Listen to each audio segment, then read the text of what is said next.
हरे कृष्णा साथियों, वेलकम है भाई लोग, आपका बहुत बहुत स्वागत है।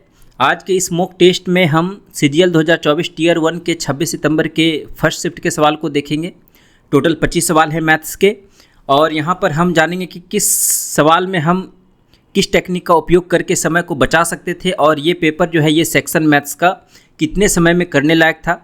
तो चलिए उन 25 सवालों को देखते हैं कि कैसा रहा था पेपर, और फटाफट जो है सवालों को सॉल्व करते हैं और कम समय में वीडियो समाप्त करने की कोशिश करते हैं। तो हमारे पास जो है पहला सवाल दिया हुआ है मैथ्स का।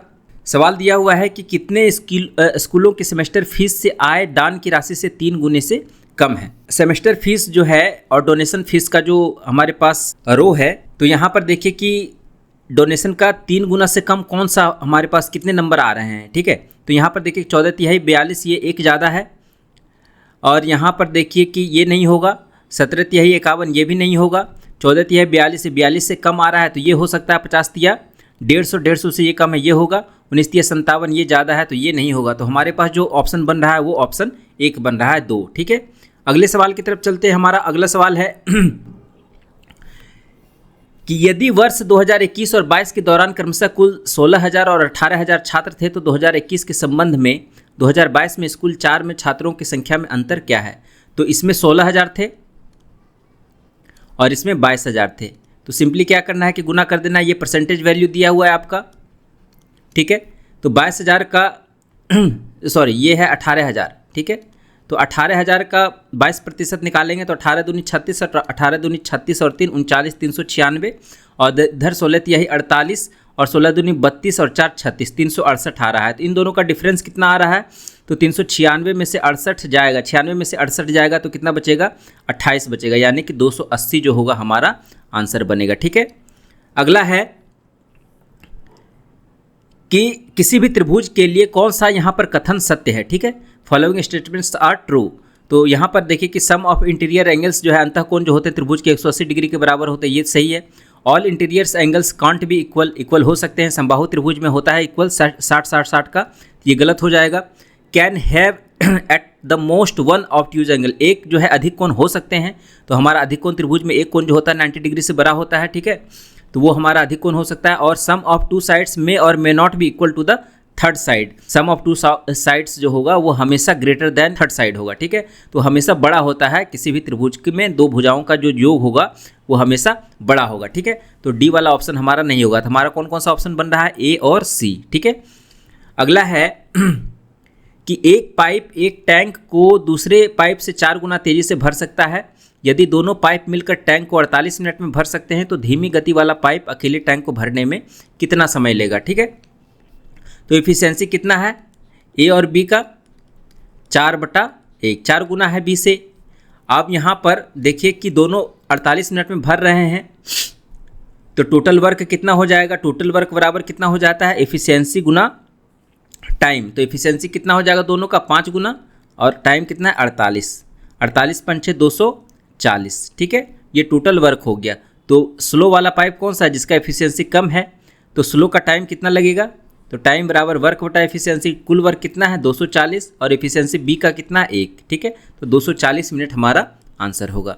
अगला है कि एक संख्या जिसका 5वां भाग 5 से बढ़ाने पर उसके तीसरे भाग में 7 से कमी आती है। A number whose 5th part is increased by 5, यानी कि 5th पार्ट मीन्स कोई नंबर x है तो x/5 प्लस अगर इसको हम 5 से बढ़ाते हैं तो एक is equal to its third part decreased by 7। तो इसका थर्ड पार्ट कितना हो जाएगा, x/3, और ये -7 यहाँ पर हमको करना पड़ेगा। तो हाफ ऑफ द नंबर आपसे पूछ रहा है, तो ये इधर हो जाएगा, ये इधर चला जाएगा, तो कितना बचेगा 2x/15 बराबर इधर कितना हो जाएगा 12।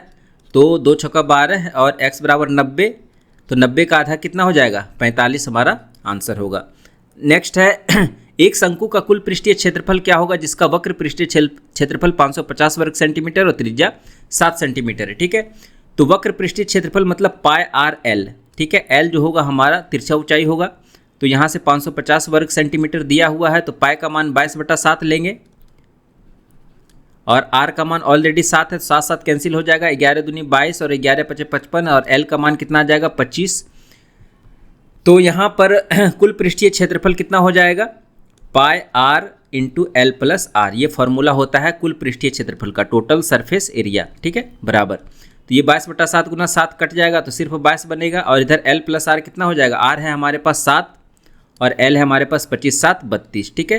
तो 22 दूनी 44 और 22 तिया 66 और 4 70, 704 जो होगा ऑप्शन हमारा 2 करेक्ट होगा।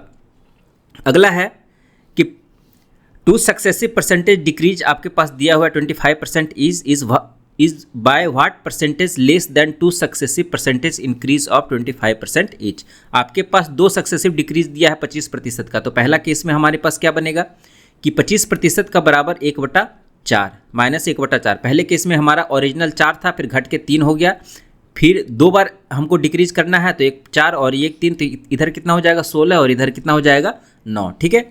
तो ये इन दोनों में से कितना परसेंट का डिक्रीमेंट हुआ, 7% का। दूसरा केस है हमारे पास कि इंक्रीज कर रहे हैं 1/4 से, है ना, इंक्रीज हो रहा है। तो पहले 4 था, अब 5 हो जाएगा, इधर भी 4 हो जाएगा, इधर 5 होगा, क्योंकि 2 बार हमको सक्सेसिव लेना है। तो इधर हो जाएगा 16, इधर हो जाएगा 25, तो ये कितना इंक्रीज हो रहा है आपका, ठीक है। तो ये आपका 9 इंक्रीज हो रहा है। तो 7 जो है 9 से कितना प्रतिशत कम है, तो आप कहेंगे कि 2 यहाँ पर कम है, तो 2/9 गुना 100 करेंगे तो 22.22% जो होगा हमारा आंसर आएगा, ठीक है। नेक्स्ट है आपके पास कि यदि 48 डिग्री प्लस के एक न्यून कोण है और ये आपके पास दिया हुआ है तो के का मान डिग्री में क्या होगा। तो जब भी साइन बराबर कॉस होता है तो इनके बीच का जो एंगल होगा, इन दोनों का सम जो होगा वो 90 डिग्री आना चाहिए, ठीक है।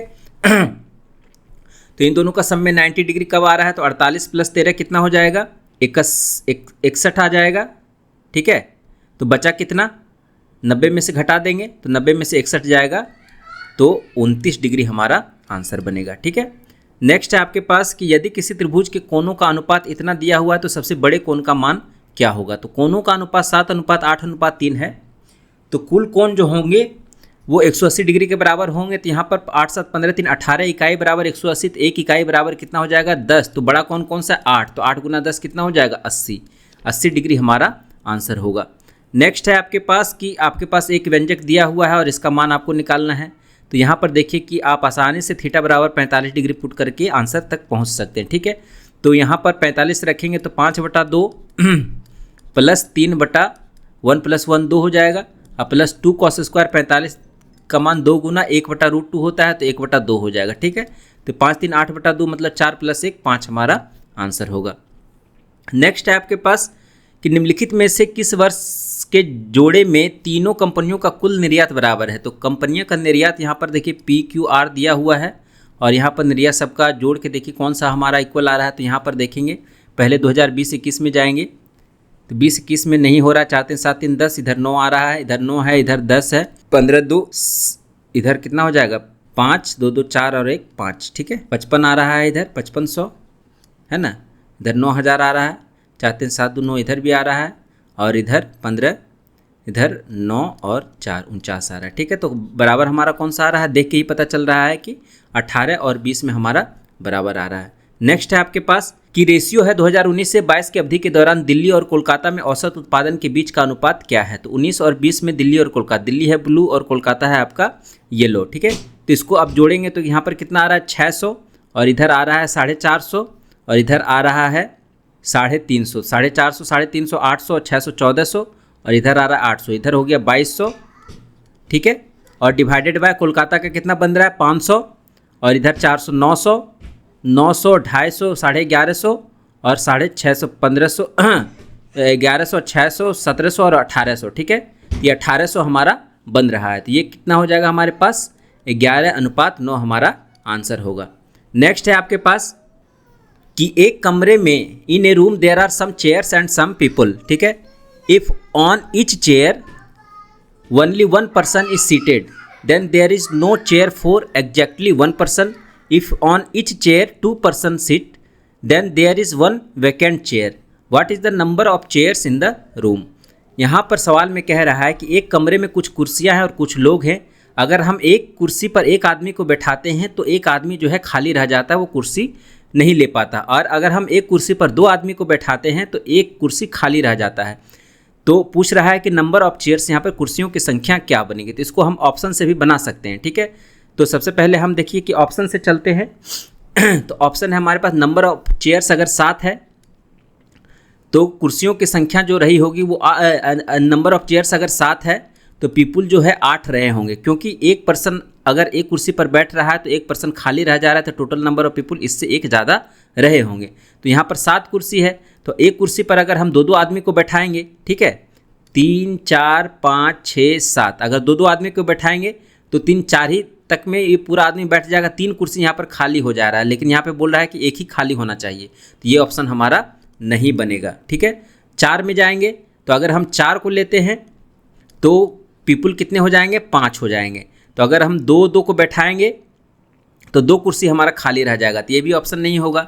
अगर हम नंबर ऑफ चेयर्स 3 लेते हैं और यहाँ पर नंबर ऑफ पीपुल्स 4 लेते हैं, ठीक है, तो ये हमारा कितना हो जाएगा,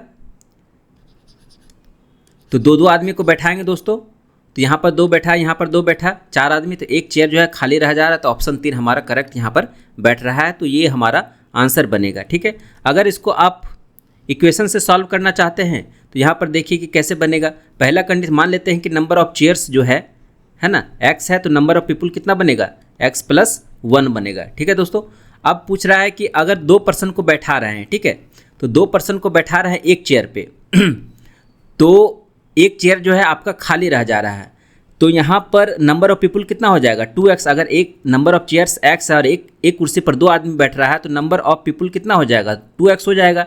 लेकिन कह रहा है कि एक चेयर उसमें खाली रह जा रहा है, तो एक चेयर पर कितने आदमी बैठने थे, 2 आदमी बैठने थे, तो 2 आदमी इसमें हमको घटाना पड़ेगा। अगर यहाँ पर कंडीशन है कि अगर आपके पास नंबर ऑफ चेयर 2 है और हर कुर्सी पर 2 आदमी बैठेगा तो टोटल नंबर ऑफ पीपुल कितना हो जाएगा, 4 हो जाएगा। लेकिन यहीं पर उसी कंडीशन में दिया हुआ है कि एक वैकेंट चेयर है, तो एक वैकेंट चेयर कहने का मतलब है कि उस चेयर पर 2 आदमी बैठ सकते थे, लेकिन वो वैकेंट हो गया, तो 2 आदमी इसमें हमको घटाना पड़ेगा, तभी यहाँ पर बराबर होगा।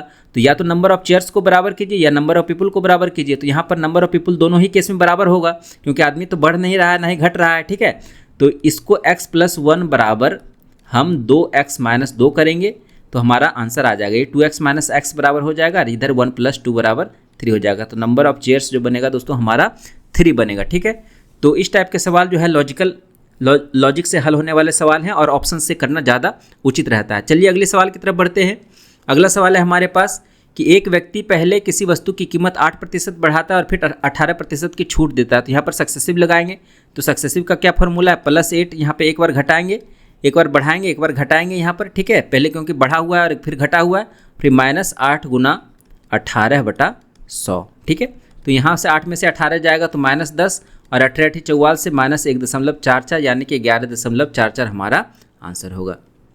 नेक्स्ट है आपके पास कि 2 athletes are participating in a race on a circular track of 220 metre. Ravi runs at the speed of 22 metre per second while Kapil runs at the speed of 11 metre per second. They start from the same point at the same time and in the same direction. After how many seconds will they meet for the first time, यानी कि पहली बार वे कब मिलेंगे। आपके पास गोलाकार track है, ठीक है, गोल ट्रैक है और इसका जो लेंथ दिया हुआ ट्रैक लेंथ 220 मीटर है। तो यहाँ से दोनों शुरू कर रहे हैं और एक ही डायरेक्शन में जा रहे हैं। ठीक है, तो पहली बार कहीं तो मिले होंगे, है ना, पहली बार कभी मिलेंगे, तो पहली बार मिलने का समय आपसे पूछा जा रहा है। तो मिलने का समय जो है पहली बार का फॉर्मूला क्या होता है कि जो आपके पास ट्रैक लेंथ दिया हुआ है डिवाइडेड बाय, अगर सेम डायरेक्शन में जा रहा है तो स्पीड माइनस होगा, अपोजिट डायरेक्शन में जा रहा है तो स्पीड प्लस होगा। तो यहाँ पर सेम डायरेक्शन में है तो अपोजिट यहाँ पर माइनस कर देंगे स्पीड को, रिलेटिव स्पीड 22 - 11। ठीक है, तो 11 दूनी 22, ये 11 दूनी 22, 20 सेकेंड में जो है एक दूसरे ये पहली बार आपस में मिलेंगे। ठीक है, चलिए नेक्स्ट की तरफ चलते हैं। आपके पास दिया हुआ है कि if books bought at a price ranging from 200 to 260 are sold at a price ranging from 250 to 300, what is the greatest possible profit that might be made in selling 25 books। कह रहा है कि 25 बुक्स को बेचने पर हमारा जो है प्रॉफिट, मैक्सिमम प्रॉफिट क्या होगा। अगर 200 से 260 तक की कीमत का रेंज है आपके पास और सेलिंग रेंज है 250 से 300 तक का, यानी कि ये मिनिमम है, ये मैक्सिमम है, और सेलिंग में ये मिनिमम है और ये सेलिंग में मैक्सिमम है। ठीक है, तो यहाँ पर देखिए कि जब हमारे पास कम कीमत में खरीदेंगे और ज़्यादा में बेचेंगे तभी हमारा मैक्सिमम प्रॉफिट बनेगा। तो यहाँ पर सीपी हमारा जो होगा दोस्तों मिनिमम लेंगे और एसपी जो होगा वो मैक्सिमम लेंगे। तो एसपी हमारा मैक्सिमम कितना है, 300। ठीक है, तो दोनों का डिफरेंस, एक बुक पे डिफरेंस कितना आ रहा है, 100 का प्रॉफिट हो रहा है, तो 25 बुक पे कितना हो जाएगा, 2500 का प्रॉफिट हमारा आंसर होगा। नेक्स्ट है आपके पास कि 3 व्यक्ति है ना, 2-3-5 के अनुपात में निवेश करते हैं। यह तय किया गया कि लाभ का 9% दान में दिया जाता है ना। 9% of the profit will go to the charity if the total profit was 2,50,000 then find the share of C in the profit. C का आपको पूछ रहा है, जिसमें कह रहा है कि अगर आपके पास इतना प्रॉफिट है तो इसका 9% दान में दिया जाता है। उसके बाद जो है लाभ में सी का हिसाब से पूछ रहा है। तो जब 2,50,000 था तो इसका 9% दान में देने के बाद 91% बचेगा। तो 2,50,000 का 91% हमको निकालना है, ठीक है, क्योंकि 9% दान में चला गया। अब सी का हिस्सा कितना हो जाएगा, सी है 5 यूनिट, तो 5 का फ्रैक्शन कितना हो जाएगा, 5 बटा 5 3 8 2 10, ठीक है। इसी को आपको गुना भाग करना है। तो 25 पच्चे 125 और 125 गुना 91 करेंगे तो कितना बन जाएगा 5, है ना, और 9 पच्चे 45 और 2 47 के साथ बाकी 4, 9 दूनी 18 और 1 19 और 4 23, 375 जिसमें होगा वही हमारा आंसर, 375 वाला हमारा आंसर बनेगा, ठीक है। नेक्स्ट है आपके पास कि in a class of 150 students boys and girls only, the girls are 60, average weight of boys is 52 kg and that of girls is 48 kg, what is the average weight of the whole class. पूरे class का जो है औसत वजन पूछ रहा है। लड़कियों का संख्या है 60 और लड़कों का औसत वजन 52 दिया हुआ है। तो इसको आप डिवीजन मेथड से हल करेंगे तो ज़्यादा आसानी से हो जाएगा, रेदर देन कि आप यहाँ पर एलिगेशन टेक्निक लगाएं, ठीक है। एलिगेशन टेक्निक में थोड़ा सा कैलकुलेशन करना पड़ेगा। तो यहाँ पर देखिए कि बॉयज़ है और यहाँ पर गर्ल्स है। तो बॉयज़ का जो है वज़न है 52 किलो औसत वज़न, ठीक है, और यहाँ पर लड़कियों का औसत वज़न है, सॉरी इसको ऐसे रखिए कि लड़कियों का है औसत वज़न 48 किलोग्राम और टोटल ओवरऑल जो है औसत वज़न आपको निकालना है, ठीक है। और लड़कों की संख्या है 60, तो लड़कों की संख्या कितनी बन जाएगी 90, क्योंकि टोटल 150 है। तो मान लेते हैं कि हमारे पास जो है एवरेज औसत वज़न है आपका 50 है, मान लिए, ठीक है। तो अब यहाँ से डिवीज़न मेथड लगाएंगे तो 50 से ये कितना ज़्यादा है, 2 ज़्यादा है, ठीक है। ये 50 से 2 ज़्यादा है तो 2 गुना टोटल डेविएशन कितना हो जाएगा, 2 गुना 90 180, है ना, कुल डेविएशन 180 हो जाएगा। और यहाँ पर है 48 माइनस 50 करेंगे -2, कुल डेविएशन कितना हो जाएगा -120। तो कुल डेविएशन जो है हमारा कितना आ रहा है 180 में से 120 जाएगा तो 60 बनेगा, ठीक है। तो 60 ये तो कुल डेविएशन हो गया। एवरेज डेविएशन कितना निकलेगा टोटल पे, तो 60 बटा 150 करेंगे तो ये बन जाएगा 3 दूनी 6 और 3 पच्चे 15, इसका मतलब 0.4, ठीक है, प्लस में 0.4 आ रहा है, ठीक है। तो इस बार जो हमने माना था 50 तो उसमें जो है प्लस 0.4 हमको ऐड करना पड़ेगा, तो हमारा जो है करेक्ट एवरेज निकल कर आ जाएगा। तो 50.4 जो होगा हमारा करेक्ट ऑप्शन होगा, ठीक है, ऑप्शन 1। नेक्स्ट है आपके पास कि ए क्यू माइनस बी क्यू का आपके पास फॉर्म दिया हुआ है। तो पूछ रहा है कि find the value of Q. A cube minus B cube का फार्मूला क्या होता है, A cube minus B cube का जो फार्मूला होता है वो होता है A minus B into A square plus B square plus A B, A square plus B square plus A B, ठीक है। तो यहाँ पे आप मैच करा लीजिए, ये 3 दह 30 10 बार में कट जाएगा और ए क्यू माइनस बी क्यू करेंगे तो यहाँ पर 10 गुना आ जाएगा, इधर बन जाएगा 16 का स्क्वायर प्लस 6 का स्क्वायर प्लस 16 का 96, ठीक है। तो कंपेयर कर लीजिए, ये 10 इधर कंपेयर आपका हो रहा है और इधर जो है 16 स्क्वायर बन रहा है, 6 स्क्वायर बन रहा है, बाकी बचा कौन सा 96, तो 96 हमारा आंसर होगा, ठीक है। नेक्स्ट है आपके पास कि एक त्रिभुज ABC एक समकोण त्रिभुज है जिसमें ABC बराबर 90 डिग्री दिया हुआ है, एक ABC दिया हुआ, ठीक है, A है, B पर जो है 90 डिग्री है इसका। तो AB का लेंथ आपके पास दिया हुआ है 28 और BC का जो लेंथ दिया हुआ है 96 दिया हुआ है। तो इसका पूछ रहा है कि रेडियस क्या होगा, सर्कम सर्कल का रेडियस पूछ रहा है ना, area of the circum circle पूछ, यानी कि इसके चारों ओर अगर हम एक वृत्त बनाएं तो इसका एरिया हमारा क्या बनेगा। तो एरिया निकालने के लिए हमको रेडियस पता होना चाहिए और रेडियस क्या बनेगा, तो आप जानते हैं कि यहाँ पर देखिए कि 90 डिग्री का कोण तभी बनेगा, व्यास जो है किसी परिधि पर किसी बिंदु पर वो 90 डिग्री का कोण बनाता है। तो अगर हम इसका ये लेंथ निकाल लेंगे तो इसका आधा जो बनेगा हमारा रेडियस बनेगा। तो ये पाइथागोरियन ट्रिपलेट हमारा बन रहा है, 4 से काटिए, 4 7 28 और ये हो जाएगा 24 चौका 96, तो 7 24 25 का रेशियो निकलेगा। तो हमने कितने से यहाँ पर सरलीकरण किया, 4 से किया, ठीक है। तो ये इसमें भी हमको 4 से गुना करना पड़ेगा, टोटल 100 हो जाएगा। तो ये कितना बन जाएगा हमारे पास 50 बन जाएगा। तो 50 रेडियस हमारा निकल कर आ गया, तो एरिया कितना हो जाएगा 22 बटा 3.14 लेना है, तो 3.14 गुना R square, pi R square formula होता है। तो आर स्क्वायर कितना 2500, ठीक है। तो 25 चौका 100, 25 और 10 35 और 25 दिया 75 और 3 78, ठीक है। 7850 जो होगा दोस्तों हमारा आंसर बनेगा। नेक्स्ट है आपके पास कि यदि 4 वर्षों में है ना 2625 रुपये 1875 2625 बन जाता है तो 24,000 जो है 9 वर्षों में कितना बनेगा। तो एक साल का आप दर निकाल लीजिए पहले। सेम रेट ऑफ इंटरेस्ट यहाँ पर पूछ रहा है तो एक साल का दर कितना निकलेगा, तो दर बराबर कितना होता है यहाँ पर देखिए कि इन दोनों का डिफरेंस कितना बनेगा। तो 1875 में 2625 यहाँ पर घटाएंगे तो हमारे पास कितना बनेगा, 0 12 में से 7 जाएगा 5 और दर हो जाएगा आपके पास 15 में से 8 जाएगा 7, 750 बन रहा है। तो 750 बटा 1875 समय कितना हो जाएगा 4 और गुना 100 करेंगे तो ये हमारा रेट निकल रहा है। रेट हमारे पास कितना आ जाएगा, 5 से काटिए 25 से काटिए 25 यही 75 और 25 सत्ती 175 और 12 25 25 125, ये 3 बार में कट जाएगा 25, ठीक है, और 25 चौक का 100 100 कट जाएगा तो यहाँ पर कितना बचा 10% हमारा रेट होगा। तो 10% के रेट से 9 साल का इफेक्टिव रेट 90% होगा तो इसका अमाउंट कितना बन जाएगा 24,000 का 90% मतलब 190 बटा 100 करना पड़ेगा, ठीक है। तो ये हमारा अमाउंट निकल कर आ जाएगा। तो 19 चौका 76 और 19 दूनी 38 और 7 45 456 वाला हमारा आंसर होगा, ठीक है, 45,600, ठीक है। नेक्स्ट है आपके पास कि a is an acute angle and tan a plus cot a equal to 2 दिया हुआ है। फाइंड द वैल्यू ऑफ, आपके पास एक एक्सप्रेशन दिया हुआ है। तो tan a प्लस कॉट है, a बराबर 45 पे हमारा 2 देगा क्योंकि दोनों का मान 1 होता है 45 पे। यहाँ 45 रखिए तो 7 गुना 1 माइनस 6 गुना 1 प्लस 8 गुना सेक स्क्वायर 45 का मतलब हो गया √2, तो √2 का स्क्वायर 2 हो जाएगा। तो 16 प्लस 1 17 हमारा आंसर होगा। नेक्स्ट है आपके पास कि 2 चरों में एक रैखिक समीकरण दिया हुआ है ना, एक लीनियर इक्वेशन दिया हुआ 2 वेरिएबल्स में। तो पूछ रहा है कि which of the following linear equation along with the given equation forms a system of linear equation having no solution. No solution किस में आपका मिल रहा है, कौन से इक्वेशन पे नो सॉल्यूशन मिल रहा है।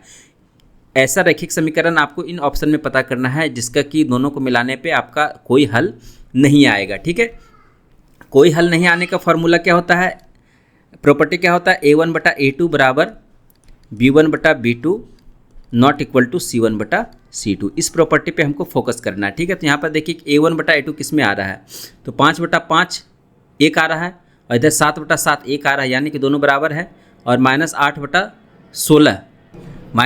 16 कितना आ रहा है, 1 बटा 2 आ रहा है। यहाँ 1 आ रहा है, यहाँ 1 आ रहा है, यहाँ माइनस 1 बटा 2 है। तो ये ऑप्शन हमारा करेक्ट इसमें बैठ रहा है, तो यही हमारा आंसर होगा। दूसरा भी चेक कर सकते हैं आप, यहाँ पर देखिए कि 5 बटा 2 आ रहा है a1 बटा a2 और यहाँ पर 7 बटा 5 आ रहा है। तो पहले ही केस में a1 बटा a2 not equal to a1 बटा a2 not equal to b1 बटा b2 यहाँ पर इस केस में आ रहा है, ठीक है। तो इसका यूनिक सोल्यूशन बनेगा, ठीक है, जिसका कि एक अद्वितीय हल होगा। और तीसरे केस में क्या है, 5 बटा 5 1 है, 7 बटा 7 माइनस 1 है, तो यहाँ भी नॉट इक्वल टू आ रहा है, तो यहाँ भी जो है यूनिक सोल्यूशन बनेगा, अद्वितीय हल बनेगा। और यहाँ पर देखिए कि 5 बटा 10 1 बटा 2 आ रहा है, 7 बटा 14 1 बटा 2 आ रहा है, माइनस 8 बटा 16 माइनस 1 बटा 2 है, तीनों बराबर हो रहे हैं। तो तीनों जब बराबर होंगे a1 बटा a2 बराबर b1 बटा b2 बराबर c1 बटा c2, तो इसका बहुत सारा सॉल्यूशन होगा, अनंत सॉल्यूशन होगा, इनफाइनाइट सॉल्यूशन होगा, ठीक है, इनफाइनाइट सॉल्यूशन होगा, ठीक है। तो तीनों का प्रॉपर्टी आपको पता चल गया। नेक्स्ट है आपके पास कि find the remainder when 9 to the power 20 plus 2 is divided by 4। तो 9 टू द पावर 20 प्लस 2 आपके दिया 4 से विभाजित करना है। तो 4 से विभाजित करेंगे, इसको 4 से विभाजित करेंगे तो पहले केस में रिमाइंडर कितना आएगा, 4 दूनी 8, यहाँ प्लस 1 आएगा remainder, plus 1 to the power 21 और प्लस 2 बटा 4 हो जाएगा। तो 3 बटा 4 मतलब और रिमाइंडर हमारा जो है 3 होगा क्योंकि ये भाजक से कम आ रहा है, ये हमारा रिमाइंडर बन जाएगा, ठीक है। नेक्स्ट है आपके पास कि from a point A which is at a distance 17 centimetre from the centre C of a circle with radius 8 centimetre the pair of tangents A B and A D to the circles are drawn the area of the quadrilateral A B C D is, ठीक है। तो आपसे पूछ रहा है कि एक circle है और किसी पॉइंट ए से है ना, हमने ए से वृत्त पर 2 स्पर्श रेखा खींचा, ठीक है, एक ए बी है और एक ए डी है, ठीक है। और ये सेंटर है आपका सी और रेडियस है आपका 8, तो इधर भी रेडियस आपका 8 बनेगा और रेडियस जो है स्पर्श रेखा पर लंबवत होता है, ठीक है। और ये जो है डिस्टेंस है 17 सेंटीमीटर, तो ये रेडियस 8 है, तो ये है आपका 17, ठीक है। तो 8 15 17 का हमारे पास ट्रिपलेट बनेगा, इधर भी 8 15 17 का बनेगा क्योंकि स्पर्श रेखा की लंबाई एक ही बिंदु से बाहरी बिंदु से अगर खींचेंगे तो बराबर होती है। तो इसका एरिया निकाल लीजिए और इसका एरिया निकाल लीजिए, दोनों को जोड़ दीजिए तो क्वाड्रिलेटरल का एरिया आपको मिल जाएगा। तो इस त्रिभुज का एरिया कितना बनेगा, हाफ गुना 8 गुना 15, 15 चौका 2 चौका 60, 15 चौका 60, एक का आ रहा है तो दोनों का कितना हो जाएगा 120 हमारा आंसर होगा। ठीक है दोस्तों, तो इस टाइप से ये जो है टोटल 25 सवाल हमारे ख़त्म होते हैं। तो यहाँ पर आपने देखा कि किस तरीके से हमने किस टेक्निक का इस्तेमाल किया, जो है सवाल जो है हम कम समय पर यहाँ पर हल कर सकते थे। तो अगर वीडियो आपको थोड़ा सा भी पसंद आया, कंसेप्ट थोड़े से भी पसंद आया, तो वीडियो हमारे चैनल के साथ बने रहें और इस तरह के जो है कंसेप्ट और इस तरह के वीडियो जो है मॉक टेस्ट के रूप में जितने भी सारे प्रीवियस ईयर के सवाल हैं एसएससी में पूछे गए वो मॉक टेस्ट के रूप में हम यहाँ पर हल करवाते हैं। तो हमारे साथ बने रहें और अपनी तैयारी को और मजबूती दें। और CGL, CGSL, CHSL जितने भी अभी प्रैक्टिस सेट दे रहे हैं उनके लिए बहुत ही ज़रूरी है कि अभी जितने भी सारे प्रीवियस ईयर के सवाल हैं वो ज़रूर सवाल हल करके जाए और स्पेशली जो अभी रिसेंट में कंडक्ट हुए हैं CGL के वो भी सवाल करके जाएं, क्योंकि पैटर्न जो है लगभग सेम ही रहता है, डेटा जो है बदल दिया जाता है और कुछ कुछ जो है नए सवाल भी आपको देखने को मिलते हैं, तो उस सवाल पर भी आप फोकस करें। तो चलिए फिर मिलते हैं नए वीडियो में नए शिफ्ट के सवालों के साथ। तब तक के लिए धन्यवाद, नमस्कार।